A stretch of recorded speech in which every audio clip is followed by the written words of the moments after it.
Hello दोस्तों, कैसे हो आप लोग। उम्मीद करता हूँ आप सभी बढ़िया होगे। दोस्तों, हमारी सीरीज चल रही है एजोर क्लाउड की। उस सीरीज में आगे बढ़ते हैं और आज बात करते हैं किसी नई चीज पे। दोस्तों, अभी हम लोग एजोर क्लाउड में जिस टॉपिक को पढ़ रहे हैं, जिस सर्विस को पढ़ रहे हैं, उस सर्विस का नाम क्या है? उस सर्विस का नाम है एजोर लोड बैलेंसर। ठीक है। हम लोग अभी इस टॉपिक को पढ़ रहे हैं, है ना। इसके थ्योरी पे हमने बात कर रखी है, कल ही बात करी थी, है ना। तो अगर आप इस वीडियो को डायरेक्ट पढ़ने आओ तो मैं आपको रिकमेंड करता हूँ, पहले जाओ थ्योरी समझो। मैंने इंडस्ट्रियल बेस एग्जांपल दे के थ्योरी समझाई है। एक बार थ्योरी समझो, उसके बाद फिर प्रैक्टिकल करना। ठीक है।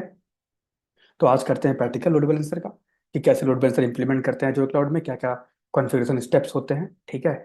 लेकिन प्रैक्टिकल हम लोग ऐसा नहीं करेंगे कि बस नॉर्मली वहां पे गए जैसे बाकी लोग करते हैं, नॉर्मली यहाँ पे गए सर्विस पे गए और क्रिएट कर दिया। नहीं नहीं, ऐसे प्रैक्टिकल मैं नहीं करूँ। मैं आपको एकदम इंडस्ट्रियल बेस्ड सिनेरियो दे के प्रैक्टिकल कराऊंगा। ठीक है। कि आप किसी कंपनी में जब काम करने जाओ बाद में, और लोड बैलेंसर इंप्लीमेंट करना हो, तो आपको पता हो कि आप लोड बैलेंसर किस लिए इंप्लीमेंट कर रहे हो। ठीक है। चलो, तो देखो, अभी मैं एक काम करता हूँ। फॉर एग्जाम्पल, मेरे पास अभी मेरा खुद का एजोर का अकाउंट है। ठीक है। उस अकाउंट में चलते हैं। और उस अकाउंट में सबसे पहले हमें रिक्वायर्ड होती है, कोई भी सर्विस आप जब क्रिएट करते हो एजोर में, सबसे पहले रिक्वायरमेंट होती है सब्सक्रिप्शन की। ठीक है। तो मेरे पास सब्सक्रिप्शन है, उसका नाम है पे एज यू गो सब्सक्रिप्शन। ठीक है। और उसके बाद इस सब्सक्रिप्शन के अंदर हम लोग क्रिएट करेंगे एक रिसोर्स ग्रुप। ठीक है। क्योंकि ये भी रिक्वायर्ड है ना। बिना रिसोर्स ग्रुप, बिना सब्सक्रिप्शन के आप कोई भी सर्विस एजोर में क्रिएट नहीं कर सकते। तो एक रिसोर्स ग्रुप क्रिएट करेंगे। ठीक है। यहाँ पर लिख देता हूँ मैं RG। और उसके बाद हम क्रिएट करेंगे इस रिसोर्स ग्रुप के अंदर अपने दो VM, दो वर्चुअल मशीन। ठीक है। ये मेरा VM1 रहेगा, ये मेरा VM2 रहेगा। ठीक है। VM1 और ये VM2। ठीक है। लेकिन दोनों VM पे हम सेम एप्लीकेशन डिप्लॉय करेंगे। मतलब VM बनाएंगे, उसके बाद इन VM के अंदर जाएंगे और एक एप्लीकेशन डिप्लॉय करेंगे, सैंपल। ठीक है। लेकिन वो सैंपल एप्लीकेशन सेम होगी, इस VM1 पे भी सेम होगी। ठीक है। और VM2 पे भी सेम होगी। अब देखो, एक एप्लीकेशन को रन करने के लिए मैंने दो मशीन लगाई। क्यों लगाई है? मैंने लगाई है हायर अवेलेबिलिटी के लिए। ठीक है। क्योंकि जैसे मान लो, फॉर एग्जाम्पल, अभी आप इस मशीन को भूल जाओ, इसको मैं मिटा दो, ये मशीन को भूल जाओ। आपकी अभी एक मशीन चल रही, ये एक मशीन है। ठीक है। आपने इसमें एक सैंपल एप्लीकेशन डिप्लॉय कर दी, है ना। या कोई भी एप्लीकेशन, कंपनी में काम कर रहे हो, आपने कोई भी एप्लीकेशन या कोई भी सर्विस डिप्लॉय करी है। सिर्फ एप्लीकेशन की बात नहीं कर रहा हूँ, कोई वेबसाइट डिप्लॉय करी, कोई एप्लीकेशन डिप्लॉय करी, कोई डेटाबेस बनाया, कुछ भी बनाया, कोई भी सर्विस आपने इस VM पे डिप्लॉय कर दी। तो इस VM की कुछ कैपेसिटी होगी। ठीक है। जैसे इस VM की कैपेसिटी है कि ये सिर्फ 100 रिक्वेस्ट को ही प्रॉपर रिस्पॉन्ड कर सकता है। एग्जाम्पल दे रहा हूँ मैं, सिर्फ 100 रिक्वेस्ट को प्रॉपर रिस्पॉन्ड कर सकता है। ठीक है। मतलब इस VM पे जो भी रिक्वेस्ट इंटरनेट से आ रहे हैं, कहीं से भी आ रहे हैं, ठीक है, तो अगर 100 रिक्वेस्ट आ रहे हैं तो उनको ये VM प्रॉपर रिस्पॉन्ड करेगा। ठीक है। लेकिन जैसे ही 100 रिक्वेस्ट पार होते हैं और इस VM पे 101 102 रिक्वेस्ट आना स्टार्ट करते हैं, ठीक है, तो क्या होगा? ये मशीन रिस्पॉन्ड नहीं कर पाएगा। हो सकता है मशीन क्रैश हो जाए, या फिर मशीन का रिस्पॉन्ड टाइम स्लो हो जाए। ठीक है। रिस्पॉन्ड का प्रोसेस स्लो हो जाए, है ना। तो ये क्या है? ये एक ड्रॉबैक है। इससे बिजनेस लॉस होते हैं, इससे कंपनी में प्रॉब्लम्स आती हैं। ठीक है। कस्टमर प्रॉब्लम फेस करता है कि एक्सेस नहीं कर पा रहा है। तो इस प्रॉब्लम को ही रिकवर करने के लिए, ड्रॉबैक को कवर करने के लिए हम क्या करते हैं? हम एक नया कंसेप्ट यूज करते हैं कि हम क्या करेंगे कि हमारी एक मशीन पे सेम एप्लीकेशन डिप्लॉय नहीं करेंगे हम, या सेम सर्विस डिप्लॉय नहीं करेंगे, हम एक और मशीन क्रिएट कर देते हैं और यहाँ पे भी सेम सर्विस रन कर देते हैं। जो यहाँ पे रन कर रहे हैं वो यहाँ पे भी रन कर देते हैं। ठीक है। अब एक सर्विस के लिए मैंने दो मशीन बना दी। ठीक है। लेकिन जो मेरे कस्टमर होंगे वो एक सिंगल एड्रेस को लेके आते हैं। जैसे अगर मान लो मैं एक कस्टमर हूँ, अगर मुझे फेसबुक पे साइट पे जाना है, क्या करूंगा? Facebook.com हिट करता हूँ, तो ये सिंगल एड्रेस है। मैं भी यही हिट हिट कर रहा हूँ, मेरे साथ के जो आसपास के 100 कम्युनिटी होगी, 100 लोगों की, वो भी यही यूज करेगी। और जो उससे ऊपर 1000 लोग हैं, लाख लोग हैं, करोड़ लोग हैं, वो भी सेम ही एड्रेस यूज करेंगे, Facebook.com, है ना, और उसे एक्सेस करते हैं। लेकिन क्या आपको लगता है कि फेसबुक एक ही VM पे चल रहा होगा? फेसबुक की साइट नहीं, उसके लिए मल्टीपल VMs होंगे। ठीक है। अब देखो, मैं उस कंसेप्ट पे नहीं जा रहा हूँ कि फेसबुक की साइट कहाँ चल रही है, डॉकर में चल रही है, कंटेनर पे, कि कुबरनेटिस क्लस्टर पे। मैं अब एग्जांपल दे रहा हूँ, तो एग्जांपल समझो। ठीक है। तो आपकी एक VM का एड्रेस अलग होता है, इस VM का एड्रेस अलग होता है। ठीक है। क्योंकि भाई सिंगल एड्रेस नहीं होता, इस VM की अपनी का अलग IP होगी, इस VM की अपनी का अलग IP होगी। लेकिन ये दोनों वीएम काम तो मेरे एक एप्लीकेशन के लिए चल रहे कर रहे हैं, है ना। तो मैं चाहता हूं कि ऐसा क्या करूं कि इन दोनों वीएम का एड्रेस एक सेम एड्रेस बन जाए, ठीक है। और उस सेम एड्रेस को मैं अपने कस्टमर को दूं तो कस्टमर उस सेम एड्रेस को यूज करके मेरे वीएम तक आए, ठीक है। तो इसी चीज के लिए हम लोग यूज करते हैं एक सर्विस, या फिर आप बोलो एक कंसेप्ट, या फिर आप बोलो एक टूल, जिसे हम कहते हैं लोड बैलेंसर, ठीक है। तो मैं क्या करूंगा, यहाँ पे इंप्लीमेंट करूंगा लोड बैलेंसर। और लोड बैलेंसर के पास अपना खुद का एक एड्रेस होता है, अपना खुद का एक आईपी होती है, ठीक है। तो मैं क्या करूंगा, एक लोड बैलेंसर इंप्लीमेंट करूंगा, और इस लोड बैलेंसर को मैं इन दोनों वीएम से कनेक्ट कर दूंगा, ठीक है। या फिर ये दोनों वीएम मैं इस लोड बैलेंसर से कनेक्ट कर दूंगा, ठीक है। अब ये दोनों वीएम इस लोड बैलेंसर से कनेक्टेड है ना। और लोड बैलेंसर की अपनी खुद की आईपी होती है, तो जो लोड बैलेंसर की आईपी होगी ना, वो मैं अपने कस्टमर को दूंगा, तो लोग उसे एक्सेस उसे हिट करेंगे, ठीक है। और जब लोग उस आईपी को हिट करेंगे इंटरनेट पे या कहीं से भी, ठीक है, जब लोग उस आईपी को बाहर से हिट करेंगे या इस वीएम पे आना चाहेंगे, तो रिक्वेस्ट डायरेक्ट इन वीएम पे नहीं आएगी, रिक्वेस्ट आएगी इस लोड बैलेंसर पे। और load balancer equally round robin के फॉर्मेट में बराबर बराबर ट्रैफिक दोनों मशीन पे भेजेगा। जैसे दो रिक्वेस्ट आ रहे हैं तो एक यहाँ भेजेगा, एक यहाँ भेजेगा, ठीक है। तो हमारा आज का प्रैक्टिकल भी कुछ ऐसे ही होने वाला है। हम क्रिएट करेंगे दो वीएम, दोनों में सेम एप्लीकेशन डिप्लॉय करेंगे, सेम सर्विस डिप्लॉय करेंगे, उसके बाद उसके ऊपर लगाएंगे लोड बैलेंसर। लोड बैलेंसर में दोनों वीएम को ऐड कर देंगे, और फिर देखते हैं कि जब मैं बाहर से रिक्वेस्ट करता हूँ, ठीक है, बाहर से जब मैं इसमें एक्सेस करने की कोशिश करता हूँ, ठीक है, बाया इंटरनेट उस एप्लीकेशन को, तो देखता हूँ कि मेरी रिक्वेस्ट दोनों मशीन पे जा रही है कि नहीं जा रही, बराबर बराबर, ठीक है। चलो ये हमारा प्रैक्टिकल है, करते हैं प्रैक्टिकल, तो आपको और अच्छे से समझ में आएगा और अच्छे से क्लियर होगा, फिर बढ़ेंगे और आगे, ठीक है। चलो, तो पहले क्रिएट करता हूँ मैं एक रिसोर्स ग्रुप जहाँ पे करूँगा प्रैक्टिस। तो जल्दी से क्रिएट कर लेते हैं।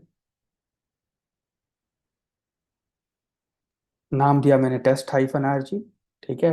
और रीजन लेते हैं सेंट्रल इंडिया,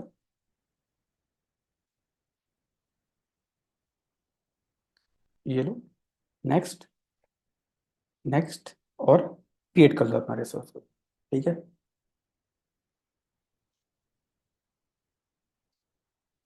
चलो मेरा रिसोर्स ग्रुप रेडी है। अब चलते हैं और दो वीएम क्रिएट करते हैं, है ना। उसके बाद उन दोनों में सेम एप्लीकेशन डिप्लॉय करेंगे। तो क्रिएट करते हैं दो वीएम। एक मिनट रुको, थोड़ा बैटरी लो हो गई है, मैं चार्जर लगा दूँ, एक सेकंड बस। चलो, तो ये मेरा रिसोर्स ग्रुप है, नाम देता हूँ मैं इसको VM1, ठीक है। और region central India, availability zone, ये सारे ऑप्शन पढ़ चुके हैं वीएम वाले ऑप्शन, वीएम वाले टॉपिक पे, तो मैं अभी दोबारा रिपीट नहीं करूंगा कि क्या क्या ऑप्शंस है, ठीक है। यहाँ पे हम देते हैं यूजर नेम और पासवर्ड, एडमिन।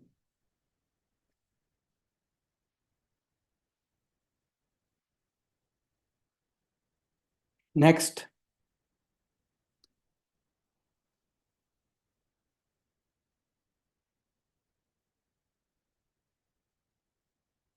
नेक्स्ट, ठीक है, फिर नेक्स्ट। नेटवर्किंग पे देख लेते हैं, ये वीनेट बन रहा है और ये सारी चीज़ें हैं, है ना। आप चाहो तो एक नया वीनेट भी क्रिएट कर सकते हो, मैं एक नया वीनेट क्रिएट कर लेता हूँ जल्दी से, ठीक है। नाम देता हूँ टेस्ट वीनेट, ताकि मेरी दोनों मशीन एक सेम नेटवर्क पे हो। कंपनी में ये होता है ना कि हमारी सारी मशीनें एक नेटवर्क के अंदर ही होती हैं। अब ऐसा थोड़ी कि मैं इस वीएम को एक नेटवर्क में रखूँ अगले को दूसरे में, ऐसा नहीं होता। तो एक वीनेट क्रिएट कर लेता हूँ। और सबनेट वगैरह तो अभी चलो बाद में मैं और क्रिएट कर लूँगा, ठीक है। एड्रेस रेंज में यही ले लेता हूँ। सबनेट अभी एक ये ले लेता हूँ और एक और क्रिएट कर लेता हूँ। दो सबनेट बना लेते हैं, ठीक है। इसको नाम देते हैं VM1 के लिए, VM1 सबनेट, ठीक है। और एक और बनाते हैं VM2 सबनेट।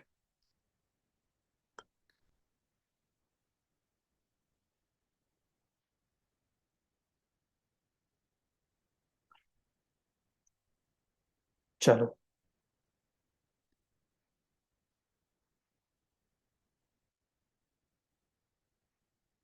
सबमिट हो गया, आईपी वगैरह मिल रही है, ठीक है। अब मैं क्रिएट करता हूँ एक वीएम, तो मेरी एक वीएम बन चुकी है। ये प्रैक्टिकल थोड़ा लंबा होगा दोस्तों, तो स्टे ट्यून, ठीक है, क्योंकि बहुत इंपॉर्टेंट प्रैक्टिकल है ये। जितना अच्छे से समझोगे उतना फायदा है, उतना अच्छे से आप इंटरव्यू में बोल पाओगे कि मैंने ये स्टेप्स फॉलो किए थे, ऐसे कॉन्फ़िगर किया था लोड बैलेंसर, ठीक है।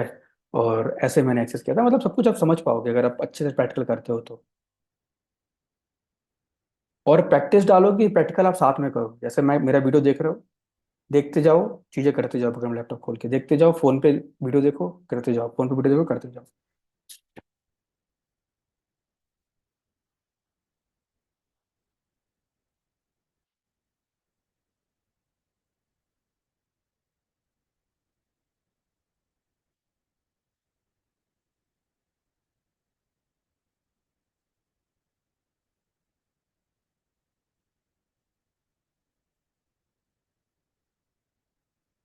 चलो, एक वीएम बन चुकी है।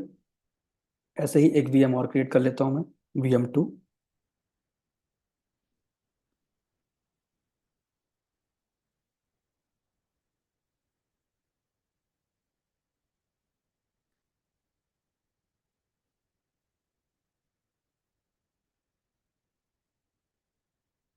यहाँ पे नाम से देते हैं VM2। Region central India. ठीक है। अवेलेबिलिटी ऑप्शन, और ये सब चीज़ें मैं अभी नहीं दे रहा हूँ कुछ भी। देता हूँ that password.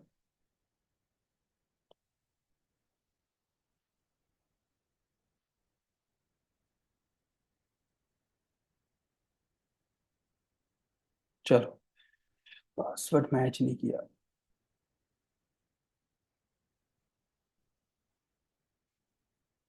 Next. Next. VM2 आई। ये ये नहीं लेना हमें, पुराना वाला लेना है।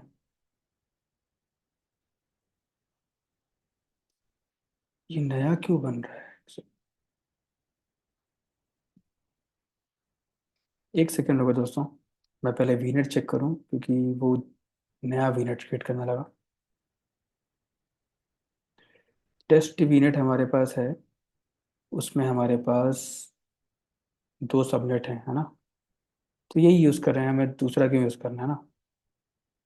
तो एक सेकंड रुको, पहले मैं देखता हूँ रिसोर्स ग्रुप कितने हैं तो। हाँ ठीक है, परफेक्ट। अब क्रिएट करता हूँ मैं दोबारा virtual machine, Azure virtual machine.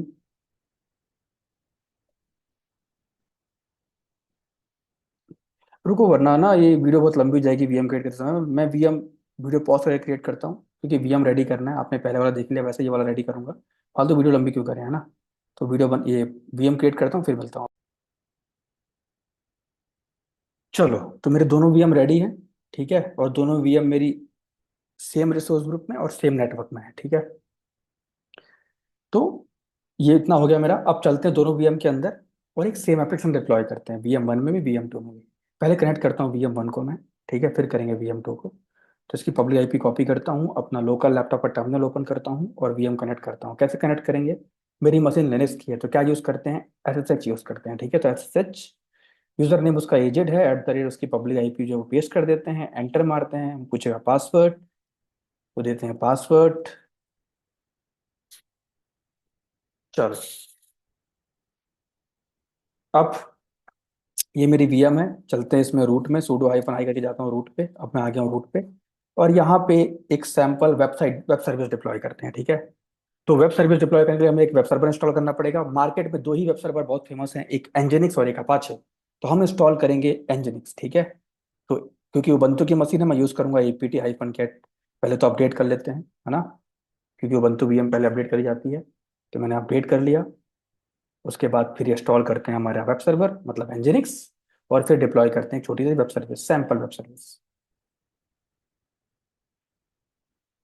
चलो, इसे क्लियर करता हूँ। यहाँ पे मैं apt-get इंस्टॉल एनजिनिक्स। ठीक है, अगर आपको एनजिनिक्स इंस्टॉल करने की कमांड ना पता हो तो इंटरनेट पे जाके गूगल मार लेना, मिल जाएगी। अभी नहीं, अभी तो मैं दिखा रहा हूँ तो आपको चल जाएगा पता।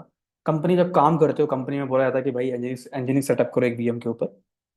तो इंटरनेट पे जाओ, सर्च करो हाउ टू इंस्टॉल एनजिनिक्स और उबंटू, कमांड मिल जाएगी आपको, वही कमांड सर्च करो।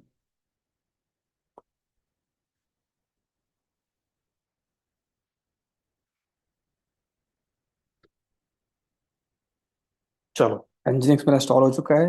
इसके बाद चेक करते हैं सर्विस रनिंग है कि नहीं। Service status nginx, service nginx status command आएगा, उल्टा लिख दिया मैंने, nginx status active and running है।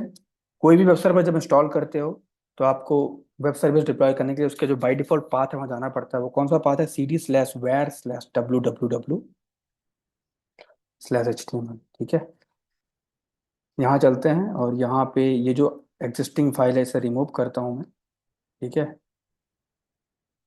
और खुद की एक फाइल क्रिएट करते हैं। विम करता हूँ, फाइल दूंगा मैं index.html, क्योंकि मैं html का एक सैम्पल, एक फाइल, एक सैम्पल html का एक पेज बना रहा हूँ जिसको हम लोग as a website, sample website आप उसको मान लेना। उसको हम एक्सेस करेंगे इंटरनेट से। ठीक है, बाय लोड बैलेंसर। मतलब हमारा प्रैक्टिकल का मेन टास्क यही होगा कि इस वीएम पे जो हम कंटेंट डाल रहे हैं वो लोड बैलेंसर के थ्रू दोनों वीएम पे जाके रिस्पॉन्ड दे रहा है कि नहीं दे रहा। ठीक है, चलते हैं फाइल के पहले वीएम के अंदर। आ गया, मैंने इंसर्ट प्रेस किया, इंसर्ट मोड पे गया, लिखता हूँ वेलकम टू VM1। ठीक है, इसे सेव करता हूँ और सर्विस एंजिनिक्स रीस्टार्ट करता हूँ। ठीक है, चलो, एक वीएम पे काम हो गया। दूसरे वीएम पे भी सेम काम कर लेते हैं। तो अब दूसरा वीएम कनेक्ट कर लेता हूँ। मैंने एक वीएम पे एक सैंपल, आप ये कह दो कि कंटेंट डाल दिया है। ठीक है, एज अ वेबसाइट, और इसको हम लोग को एक्सेस करना है। ठीक है, बाय लोड बैलेंसर। पहले दूसरे वीएम पे सेटअप करते हैं, फिर समझाता हूँ करना क्या एग्जैक्टली। तो ये मेरी एक वीएम तो रेडी है, एक और वीएम क्रिएट करते हैं, और वीएम कनेक्ट करते हैं जो हमने बनाई है VM2। तो सेम प्रोसेस, पहले तो SSH agent@public IP, enter, yes, enter, password, enter. देखो VM2 पे है, चलते हैं रूट पे, sudo स्पेस -i। आ गया रूट, है ना। इंस्टॉल करना पड़ेगा nginx, वो भी इंस्टॉल कर लेते हैं। तो apt-get, पहले अपडेट करो VM को, -y से अपडेट हो जाएगा। फिर इंस्टॉल करते हैं वेब सर्वर nginx।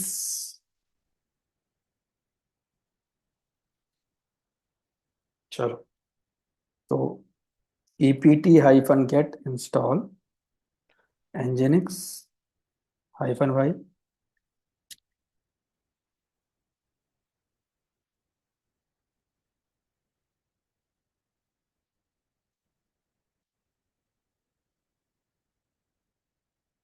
चलो, हो गया इतना, है ना।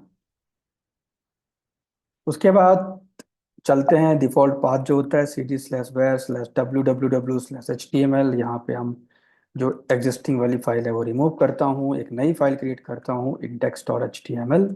यहाँ पे लिखता हूँ वेलकम टू VM2। बस, आप ऐसा मान के चलना कि आपकी सेम एप्लीकेशन चल रही है दोनों VM पे। ठीक है, एक बार उसको रीस्टार्ट कर दो, सर्विस एंजिनिक्स रीस्टार्ट। देखो, अब ये रही मेरी VM1 और ये रही मेरी मेरी पीछे VM2। ठीक है, ये मानो कि दोनों VM पे सेम एप्लीकेशन चल रही है। लेकिन देखो, अगर मैं दोनों VM के इस एप्लीकेशन को इंटरनेट से एक्सेस करना चाहूँ तो क्या करूंगा मैं? इनकी पब्लिक आईपी के थ्रू एक्सेस करूंगा, है ना। अब देखो VM2 की पब्लिक आईपी क्या है? 4.186, है ना, अलग आईपी। VM1 की पब्लिक आईपी क्या है? ये देखो, 20.244, अलग आईपी है ना। तो ये क्या है? ये प्रॉब्लम है ना। मेरे कस्टमर को तो मैं एक सिंगल आईपी दूंगा मेरी जो अंदर एप्लीकेशन चल रही है उसको एक्सेस करने के लिए, लेकिन मैंने क्या किया, दो अलग अलग आईपी मेरे पास है। तो मुझे एक सिंगल एंड पॉइंट चाहिए। ठीक है, पहले चेक करते हैं कि मैं इस आईपी से इंटरनेट से एक्सेस कर पा रहा हूँ VM को कि नहीं। तो अभी तो मैं नहीं कर पाऊंगा। क्यों नहीं कर पाऊंगा?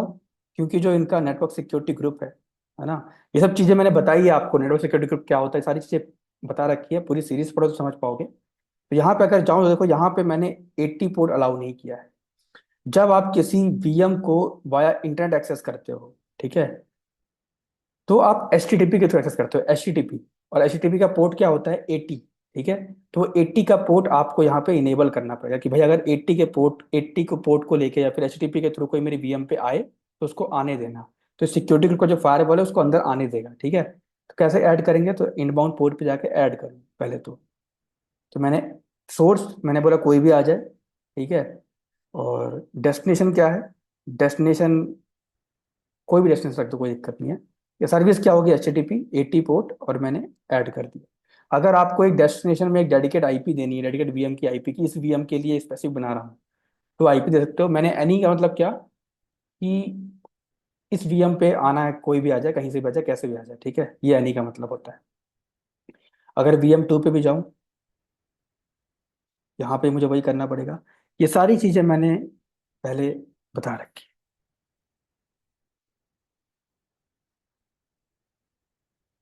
Create port rule, inbound port rule, VM 2, HTTP। ठीक है, चलो। अब अगर देखो, अगर मुझे, जैसे एग्जांपल दे रहा हूँ मैं, ये दोनों VM पे मेरी सेम एप्लीकेशन चल रही है ना। अब मुझे एक्सेस करना है उस एप्लीकेशन को। एप्लीकेशन मेरी एक है, लेकिन दो VM पे चल रही है। मैं चाहता हूँ कि भाई एड्रेस भी एक हो, लेकिन अभी देखो एड्रेस अलग अलग है। कैसे एक्सेस करते हैं साइट को? तो अगर मुझे VM 1 में चल रही वाली को एक्सेस करना है, तो VM 1 की पब्लिक IP कॉपी करो और उसे इंटरनेट पे हिट करो, तब जाके आप VM 1 पे वाली साइट पे एक्सेस कर पाओगे। देखो, ऐसे ही VM 2 पे के लिए VM 2 पे,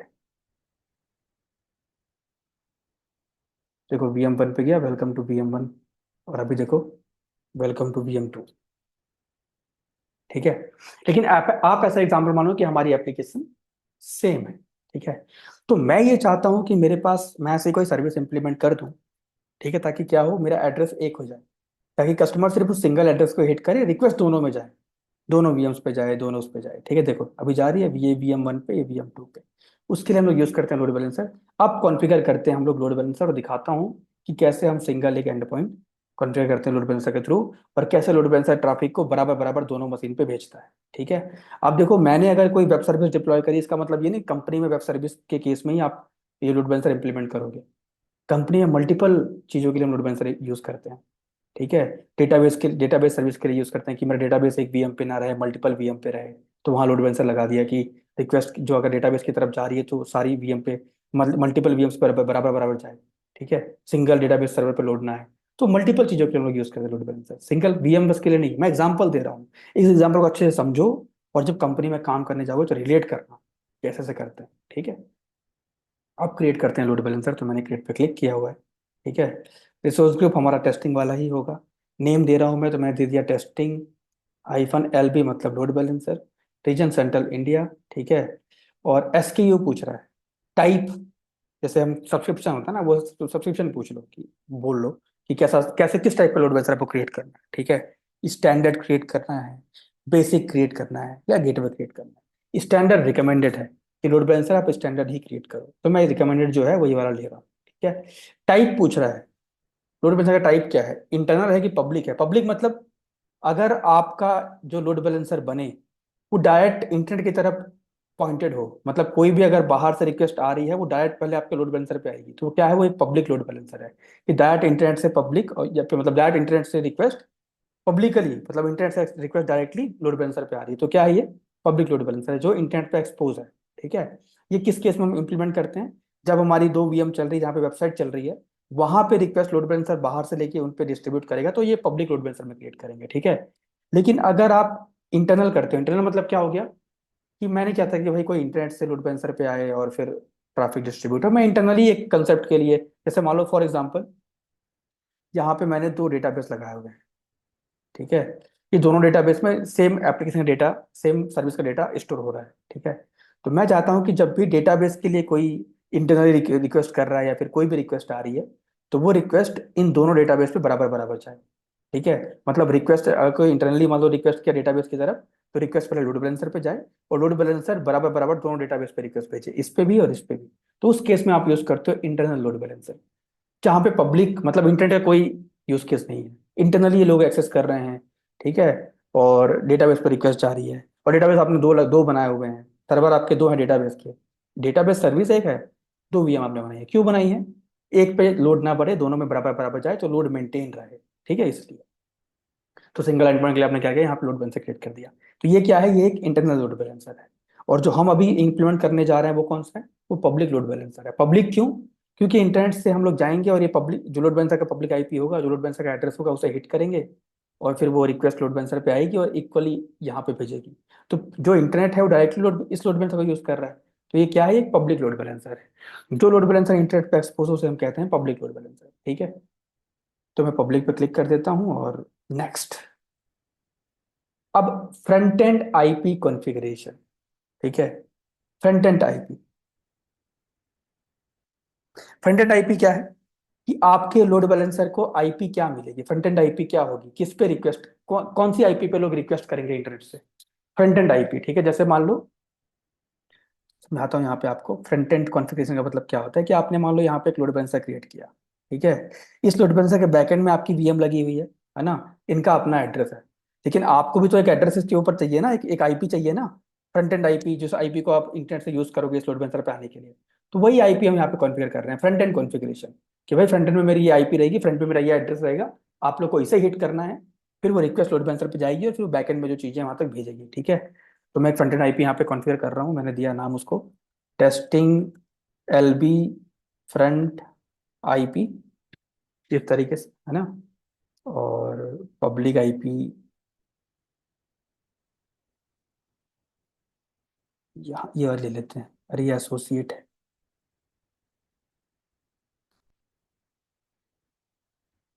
एक नया आईपी क्रिएट कर देता हूँ।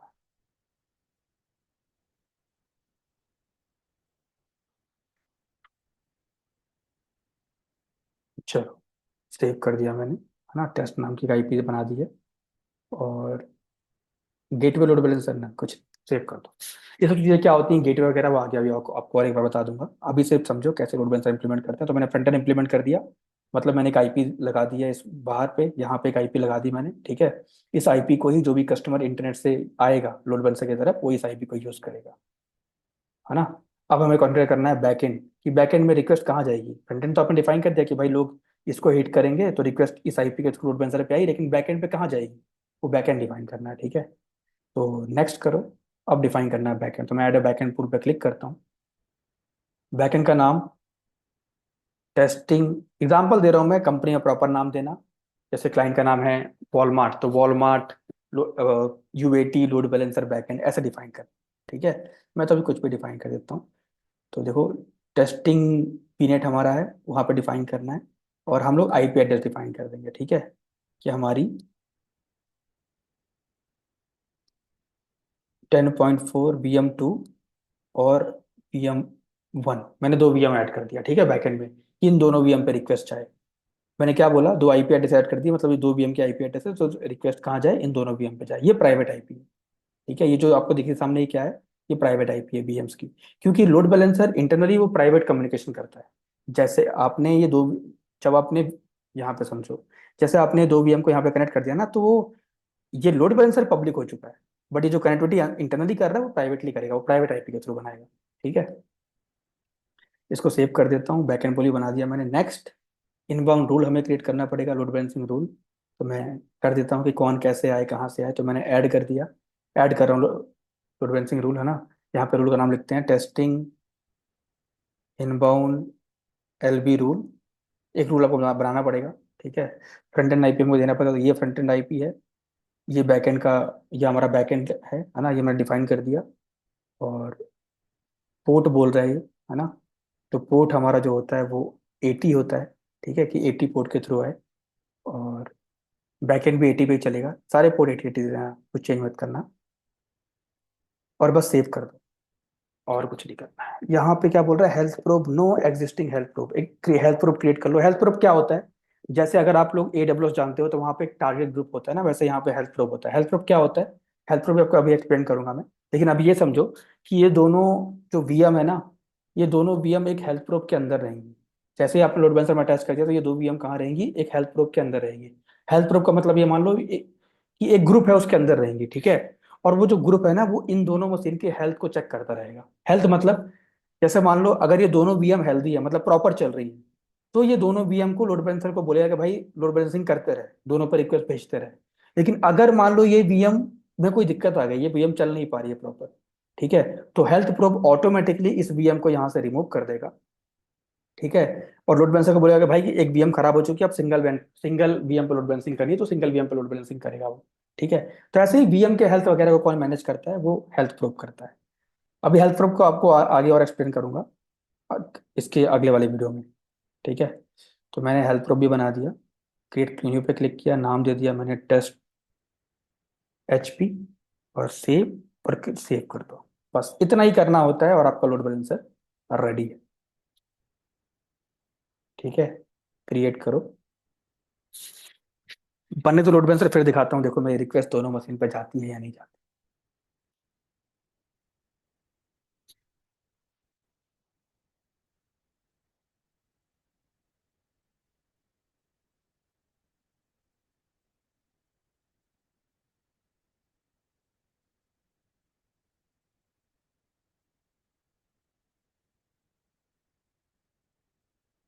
चलो,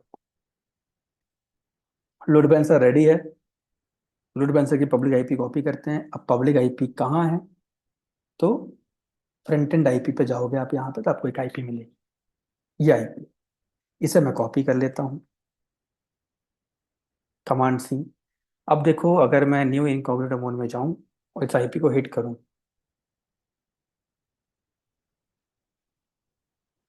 देखो रिक्वेस्ट कहाँ गई, VM1 पे गई। अब रिक्वेस्ट करते जाओ, करते जाओ, देखो VM2 पे भी जाएगी रिक्वेस्ट, VM1 पे गई है।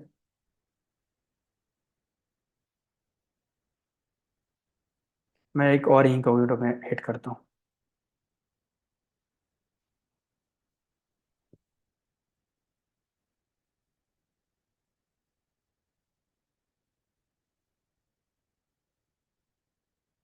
जाएगी। आप लोग ट्राई करना, तो जाएगी। हो सकता है अभी थोड़ा टाइम ले, लेकिन वो दोनों पे डिस्ट्रीब्यूट करेगा ट्रैफिक। ठीक है,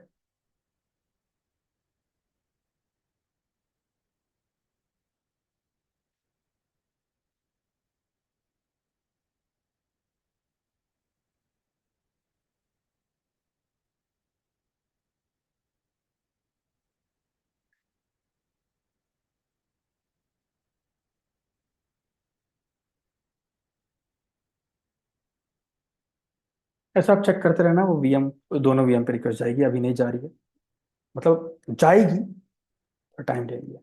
देखो, आप दोनों में जाएगी नहीं जाएगी कैसे चेक करोगे? तो आप यहाँ पे आओगे ना, बैक एंड पर देखो, यहाँ पे दोनों VM अटैच है, VM1 VM2, तो दोनों पे रिक्वेस्ट जानी चाहिए। ठीक है, दोनों पे जाएगी, वो भी टाइम ले रही है, जाएगी। ठीक है, आप प्रैक्टिस कर लेना एक बार। तो इस तरीके से हम लोड बैलेंसर यूज करते हैं, कॉन्फ़िगर करते हैं। ठीक है, अब देखो लोड बैलेंसर में कुछ ऑप्शंस और भी हैं, या फिर हम लोग बात करेंगे अगले वीडियो में। तब तक के लिए पढ़ते रहो, आगे बढ़ते रहो, और जो प्रैक्टिकल मैंने अभी कराया है वो करो। ठीक है। अब देखो, मैंने अभी अभी क्या किया था, मैंने, मेरे पास एक सिंगल आईपी थी। अभी इस आईपी से ही मैं हिट कर रहा हूँ, है ना, इंटरनेट पे, इस सिंगल आईपी से। अब इससे हिट कर रहा हूँ, मेरी रिक्वेस्ट अब दोनों मशीन पे जा रही है। ठीक है, और दोनों मशीन पे जा रही है, देखो। अब तो VM2 पे गई ना, पहले VM1 पे जा रही थी, है ना, दोनों पे जाएगी बराबर रिक्वेस्ट। तो अब मेरे पास एड्रेस एक है, लेकिन मेरी जो रिक्वेस्ट है दोनों मशीन पे बराबर है ना। सिंगल एंड पॉइंट हो गया, पहले दो एड्रेस था, अब सिंगल एड्रेस हो गया। अब इस एड्रेस को लूंगा मैं, डोमेन पे मैप कर दूंगा, facebook.com testing.com जो भी होगा। तो लोग उसे हिट करेंगे, लेकिन रिक्वेस्ट दोनों मशीन पर जाएगी। ठीक है, तो इस तरीके से लोड बैलेंसर वर्क करता है इंडस्ट्री में भी। आप ऐसे ही एक्सप्लेन कर, मतलब इम्प्लीमेंट करते हैं। ठीक है, तो बने रहो, कल लोड बैलेंसर का थोड़ा और बात करेंगे। उसके बाद फिर लोड बैलेंसर के साथ साथ और भी टॉपिक्स हैं लोड बैलेंसर सर्विस के अंदर, एप्लीकेशन गेटवे, फ्रंट डोर और ट्रैफिक मैनेजर, उन पर ही बात करते हैं। ठीक है, चलो मिलते हैं कल, तब तक के लिए मिलते हैं कल, या फिर अभी अगला वीडियो आ जाएगा उसमें। तब तक के लिए पढ़ते रहो, आगे बढ़ते रहो, बाय बाय।